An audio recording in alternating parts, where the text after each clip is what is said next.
तो दोस्तों तो कैसे हैं आप सभी। आशा करते हैं आप लोग बहुत बढ़िया होंगे। तो चलिए आज के वीडियो में हम फिर से लाए हैं प्रश्नावली 3.4 के 3 नंबर क्वेश्चन नहीं बल्कि 2 नंबर क्वेश्चन। ठीक है, तो 2 नंबर क्वेश्चन को हल करेंगे और सबसे पहले हम लोग पढ़ेंगे क्वेश्चन, क्वेश्चन क्या कहता है। तो चलिए क्वेश्चन सबसे पहले पढ़ लेते हैं, उसके बाद में हम लोग हल करेंगे। तो बोला है कि निम्न समस्याओं में रैखिक समीकरणों के युग्म बताइए और उनके हल यदि अस्तित्व हो तो विलोपन विधि से ज्ञात कीजिए। चलिए देखिए ध्यान से, अस्तित्व हो तो विलोपन विधि मतलब कि हल होगा तो उसको विलोपन विधि से हल करना है। तो पहला क्वेश्चन क्या दिया है कि यदि हम अंश में एक जोड़ दे तथा हर में से एक घटा दे तो भिन्न एक में बदल जाता है।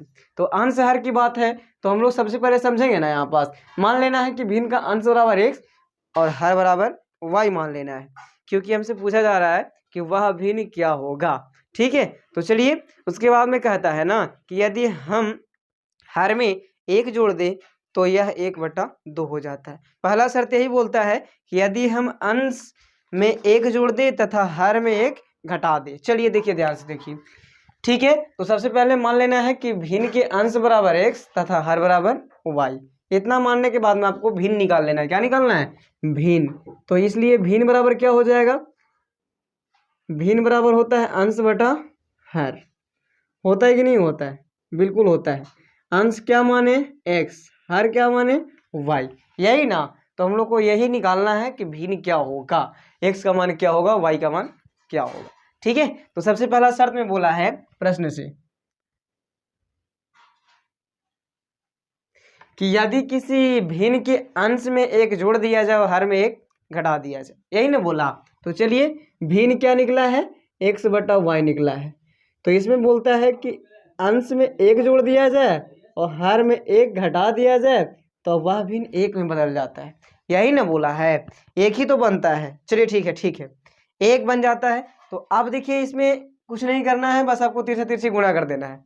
तो गुणा करने आपको आता होगा, कुछ नहीं तो इसके नीचे भी एक दे सकते हैं हम, बिल्कुल दे सकते हैं। ठीक है, तो आप इसमें इससे गुणा कीजिएगा तो एक से गुणा किसी चीज़ में होता है तो वही आ जाता है, सबको पता होता है। तो कीजिए, अब x+1 में करेंगे 1 से गुणा तो x+1 ही आ जाएगा। फिर दे देना है बराबर आपको। उसके बाद में y+1 में y-1 में 1 से गुणा करेंगे तो y-1 ही होगा ना। चलिए तो y-1। इसके बाद में आप देख रहे हैं एक जाति को एक तरफ अब करना है। ठीक है, ये जो एक है इसको इधर ले जाना है, y को इधर लाना है।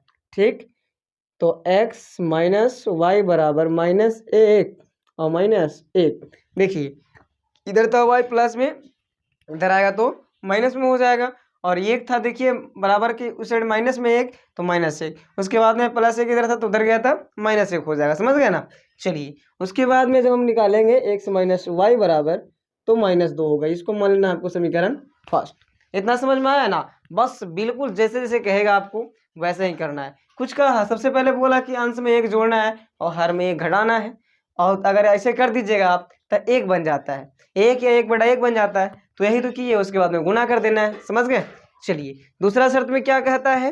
तो दूसरा शर्त में कहता है कि यदि हर में एक जोड़ दें तो वह 1/2 हो जाता है। हर में एक जोड़ना है, देखिए हर में एक जोड़ना है तो भिन्न बराबर क्या था? x/y। तो हर में एक जोड़ना है तो 1 कितना हो जाता है? 2 हो जाता है ना। चलिए देखिए 1/2 हो जाता है, सही बात है। चलिए ठीक है, कोई बात नहीं।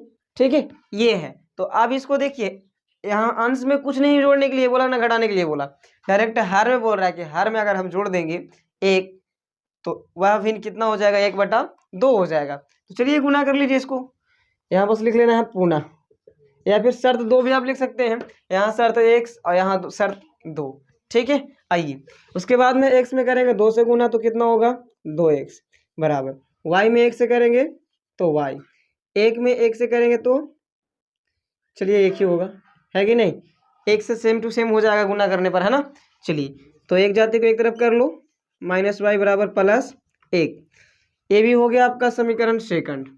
ठीक है, और इसमें कोई विधि आपको नहीं बोला है, डायरेक्ट बोल दिया है कोई भी बीजगणितीय विधि से आपको हल करना है। ठीक है, अस्तित्व की बात था तो देखिए अस्तित्व तो होना चाहिए, क्योंकि देखिए यहाँ पास एक है, यहाँ पास एक है, 2 है यहाँ पास। मतलब निकालेंगे हम अनुपात में बांटेंगे तो 1/2 बटेगा, कहा है कि यहाँ पास क्या है, एक है, कुछ नहीं तो एक है ना, इसके पास 2 है, नीचे में क्या है 2, तो 2 लिख दिए। उसके बाद में दूसरा कंडीशन में देख लो, दूसरा कंडीशन में यहाँ था, यहाँ है -1 और यहाँ भी -1 है कि नहीं, -1 और -1, तो यहीं से हमको पकड़ा जा रहा है कि 1/2 के बराबर -1/1 नहीं है, तो इसका अस्तित्व होगा। क्यों? क्योंकि इसका ग्राफ हम जब खींचेंगे तो प्रतिच्छेदी आएगा, और प्रतिच्छेदी ग्राफ का हल कितना होता है, 1 होता है, तो इसलिए अस्तित्व इसका होगा। समझ रहे हैं ना, अस्तित्व होगा। तो अब हम लोग देखिए इसको कोई विधि से हल कर देंगे, तो सबसे आसान विधि है आपका विलोपन। चलिए उसी से हल कर देते हैं, आइए विलोपन विधि से।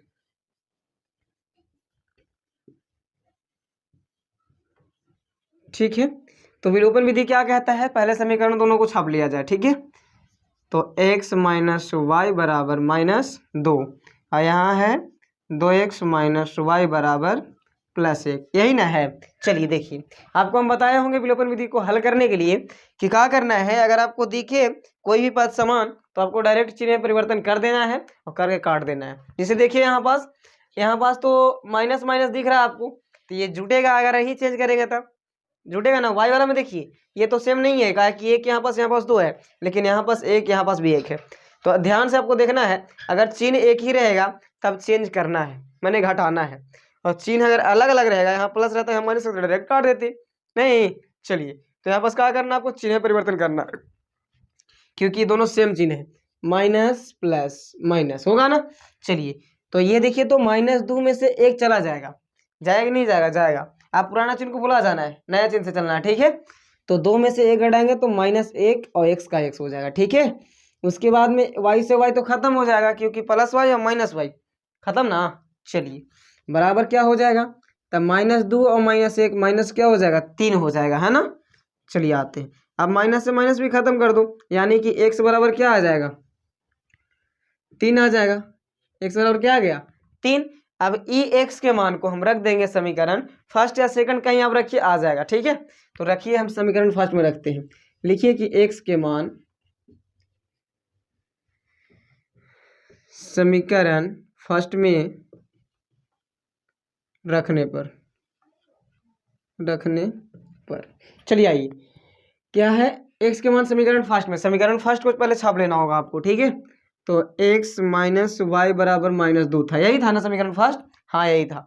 तो चलिए, x के मान आया है 3, तो 3 रख देंगे, -y और बराबर -2, मैंने -y बराबर -2 और -3। देखिए 3 इधर प्लस में था तो उधर जाएगा तो माइनस हो जाएगा ना, बिल्कुल। अब -y बराबर क्या हो जाएगा, -5 हो जाएगा, क्योंकि एक ही चिन्ह में है तो जुड़ेगा। ठीक है, जब भी आपको गुना ना दिखे तो एक ही चिन्ह में अगर दिखेगा आपको, माइनस हो या प्लस हो, लेकिन एक ही चिन्ह में रहेगा तो क्या करना है, जुड़ना है। ठीक, तो 3 और 2 क्या हो जाएगा, 5। अब ये से ये हो गया खत्म, मतलब y बराबर भी 5 आ गया। तो आपको भिन्न बराबर निकालना था ना, कि वह भिन्न क्या होगा। चलिए देख लेते हैं, लिखिए कि अतः भिन्न बराबर, अतः भिन्न बराबर क्या हुआ था, x/y, मतलब x के मान कितना आया है, देख लो, तो ऊपर में 3 है और यहाँ y का मान क्या आया है, तो 5 है। अतः भिन्न बराबर कितना हो जाएगा, 3/5। अगर आप ये वाला चीज़ नहीं लिखते हैं तो आपको 1 नंबर काट लिया जाएगा। ठीक है, तो चलिए, आशा करती है वीडियो भी आपको बहुत बढ़िया लगा होगा, तो मेरे चैनल को सब्सक्राइब करेगा, लाइक करेगा और शेयर करेगा। ठीक है, तो चलिए, ये वाला क्वेश्चन बहुत ही इंपॉर्टेंट क्वेश्चन है। ठीक है, जिससे आपको बनाना है और बिल्कुल आसान है, जैसे जैसे कहेगा वैसे वैसे कर देना आपको हारी। ठीक है, तो चलिए।